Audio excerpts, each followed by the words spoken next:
everybody. Bree Lambert-Sanders here. Thanks for coming back to the channel. And joining me is... Joe Sanders. How you doing? That's right, the Hubs. Yeah, how you guys doing? Yeah, how are you guys doing? So the last coaches talk, we discussed some of the early coaches that were instrumental in the sport of running. Just kind of overview. Right, exactly. Gave you guys a quick overview. And what we thought we'd do is basically unpack each coach that we feel is worthy of talking about, and talk a little bit about their training methods and what makes them, what their coaching styles so unique. And so we thought we'd start with Percy Cerutty. Now Percy was an Australian coach. He was born in 1895, passed away in 1975, and I think his coaching style is pretty cool because he basically adhered to a method of coaching which involved the importance of nutrition, mental stimulation, as well as just physical hard training. And so, Joe, maybe you can talk a little bit about Percy and, what exactly his specific philosophies. We used to always hang out. Yeah. No, actually, he was way before my time. Obviously. But as a kid growing up and loving the sport, I studied a lot of the different runners, and he was one of the first ones I read about, and it kind of fascinated me. Actually, I remember watching the Super Milers. You could still find it. You could probably YouTube it On YouTube, yeah. Yeah, and Herb Elliott talks a lot about Percy and their training they did in Australia, and he was his coach. So Percy coached Herb Elliott. Yeah. Oh, he coached a lot of good runners, but Herb Elliott was I still think that Herb Elliott's one of the greatest, simply because he was never beaten, and interesting fact is that his time for the 1500 meters when he won the gold medal was faster on a dirt cinder track and no technology. Right. Was faster than the great Sebastian Coe's time in 1980. It was more of a tactical race, but still, if you watch that video with Michael Jazzi, was second. He was the mile world record holder. I mean, Elliott, it was amazing. He had like a 75-meter lead. It was crazy. Yeah, but let's talk about Percy. Yeah, I am. But I'm just saying, so yeah, a lot of his training philosophies were around natural stuff in natural environments. He believed training in a beautiful environment brings out that motivation and that feeling at tough times in races where it gave him something to think back about, but they did all sorts of stuff. I mean, it was like a community. They all the runners in Percy, it was like a training camp, but on steroids, because it was all about positivity, natural foods. They did tons of weight training, a lot of strength training, which now we're kind of going back to because we have a lot of skinny, weak runners, right? So when you're putting in tons of volume, you become conditioned, cardiovascularly and muscularly, but you do lose certain muscle strength because all your motion is in one direction. But so Percy would have them do lots of resistance training, sand dune hill running, which I don't recommend to do it.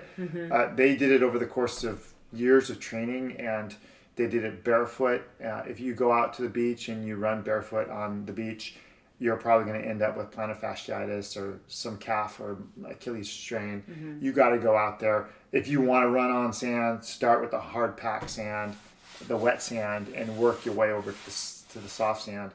But yeah, so lots of natural stuff, and they taught. And he did barefoot running too. Yeah. Which is kind of crazy, right? Because 1940s, 1950s, when he was coaching runners, he was already thinking about barefoot running. Yeah, he was already integrating some of this. Him, along with Lydia, would say, if you want to watch perfect running form, Percy he didn't coach running form. Like, he didn't tell his athletes how to run. He felt that it should come from natural, within your own body. But and I think it was more Lydia that said, if you want to see perfect running form, go to a kid's playground and watch the kids run. Because not all of them, some of them are kind of all crazy and everything. Right. But every once in a while, I coach a lot of kids, and I have 2 kids. Well, I have a lot of kids that have good running form now, but one in particular, his form it was almost perfect from day one, Leo's, and we just made some adjustments. But Percy didn't care so much about that. It was more about overall body conditioning, very tough training that would make them mentally tough. And he would motivate his runners by talking about like great achievements by people, like great men like Jesus. And so it was cool. I mean, I kind of wish we had that now in terms of a running camp where it was based around like a community of athletes. They do it in cycling. Well, there is, right? In a sense, I mean, that's what Iton in Kenya is about. Well, that's true. Yeah, so that's something true. similar to that. But I think you're right. I think if there was even I mean, I'm talking like for here. Like, I mean, because Right. typically what we do is we have our high school runners, they run high school, they go to college, and then there's nothing really, Right. not much for them, and they are all kind of burnt out. And But if there was some continuation of that, right, where you could go live on some farm somewhere in an area where you had all natural food that was raised and it was a support system like Percy had for his athletes, that would be amazing. So Percy coached Herb Elliott, and Herb came to him at the age of 18.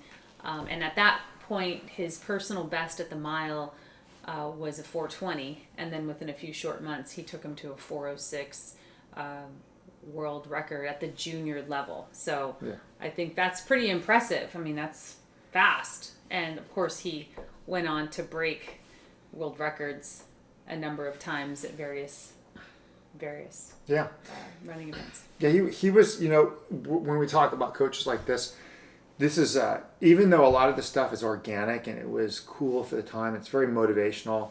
So if you go on and you look at videos, which we'll link a video, a couple of videos to this that you can watch.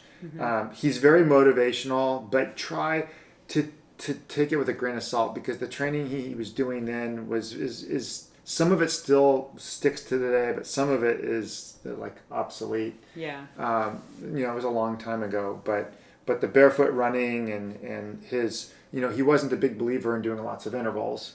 And intervals are good. They're good at the right time.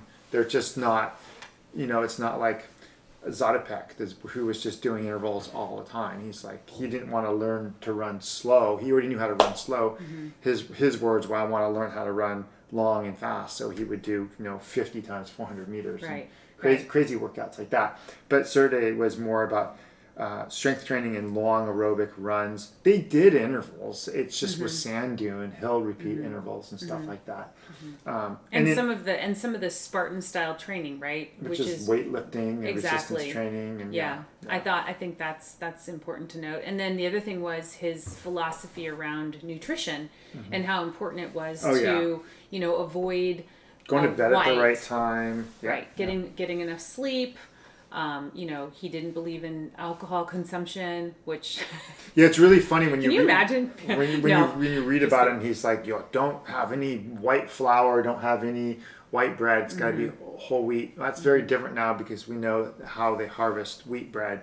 So if you're going to eat wheat bread, make sure you get wheat bread that's completely natural and not harvested with right pesticides, just that it's whole grain, right? And really, he was a believer in clean nutrition, berries, nuts, seeds, stuff like all natural, healthy things. Right, to think that here's a man who, so many years ago had so much passion.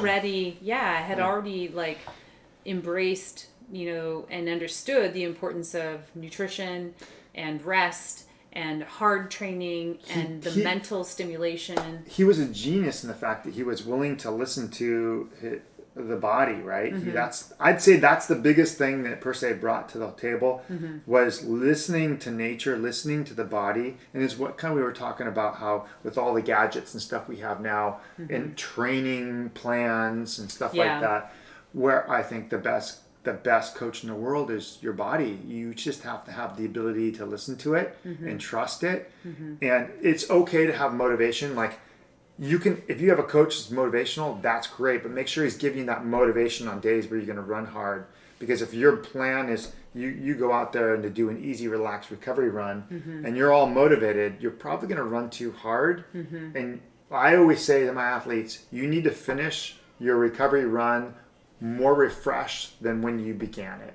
And if you feel worse than you did at the beginning, you blew it. It wasn't a recovery day. Exactly. And I think that's a good point, and too. they didn't have all this stuff back then. Yeah. So they didn't have all the technology. No. They didn't have all the fancy shoes, right? So really, when I think about that, it's really about, again, getting back to the basics, getting back to like the essence of running and what it's really about. And it's about physical, but it's also about mental. And then it goes into And so much more. I mean, they were running in these thin shoes with no arch support, no padding, none of this stuff. They were feeling the ground. So they were strengthening their feet and their lower limbs through training. Where now we have shoes like Hoka's and all these things that literally take away the feeling for the ground, the feeling of landing soft, because you're relying on the cushion of the shoe. And what's happening, a lot of people know this now, is this is what Ultra tries to do, right? It picks up off that because you lose strength. You lose strength in your feet. You lose strength in your lower limbs. And so the shoe becomes a handicap for sloppy running. Yeah. Where you look at the Japanese runners now, they're running around. They're doing 180-mile weeks in basically flats. Yeah. So they're learning to run smooth. Exactly. But all that also is to say not necessarily go do that, because if you're not trained to do that, it's definitely not wise for you to just go and say, well, I'm going to start barefoot running, or I'm going to start running in a racing flat because I want to feel the ground. Well, you have to be smart about it. You have to be, you have to listen to your body. Right. And allow your body to adapt, because adaptation is huge in the process. if you have tight calves and you're wearing a zero drop shoe. Thank you. Shit. Okay. You're going to strain the heck out of your calves and probably run into Achilles tendonitis or some irritation or your arch support problems. But don't just go into a zero gravity shoe or zero drop. Thank you. Right. Take your time and don't go directly into running in sand dunes and barefoot running, because you're going to run into injury problems. It's got to happen slow, and you've got to listen to your body. Yeah. And that's key. Yeah. But definitely watch some of the videos about them, because you'll get a lot of motivation and you'll want to train your butt off. Matter of fact, that's one thing Herb Elliott would say. If you watch, I recommend watch the Super Milers. But he would say that they would literally go and they would do a weekend training camp. And he would say they would come away from that training camp with so much motivation that they would be like running crazy mileage for the next 4 or 5 weeks. They just crush themselves. So and that's something I think that that's a really good point, is that to look at these guys who were so passionate about the sport and what they were doing at that time is so impressive. And in my opinion, it is also motivational. Exactly. That I think that if we can spend a little more time going back to the basics, which is why we wanted to do this series, I think that will give you guys an opportunity to be remotivated with what you're doing. And become a student of the sport, because the more you read about this stuff, the more of a holistic understanding you have of the whole training philosophy and approach. And you can't just go, oh, this is my training program and this is what I'm doing on Monday, Tuesday, Wednesday, Thursday, Friday, Saturday, Sunday. Exactly. That's not holistic training. That's not listening to your body. That's following somebody's regime, which you're probably going to run into problems with sooner or later. Exactly. So even no matter what your training program is or what you're doing, just first listen to your body. Yeah. Secondly, everything else. Yeah. But definitely study the sport, because there's a lot to be learned from these great coaches. There is. Awesome. Yeah. Well, thanks. Okay. So that's our discussion about Percy Cerutty, and next time we will be talking about who are we going to talk about next? That's a good question. There's so many coaches, but we Lydiard. No, Lydiard. I think we need to talk about Azadapek before we talk about Lydiard. All right. So you heard it from Joe. Yeah. So we're going to talk about Zytopec next. Yeah. All right, you guys. Pretty interesting. Thanks for coming to the channel. Don't forget to hit that subscribe button, and you can follow me at Catch the Breeze. And you can follow me at 34bytes, smartrunning.org. Take care. Ciao. Ciao.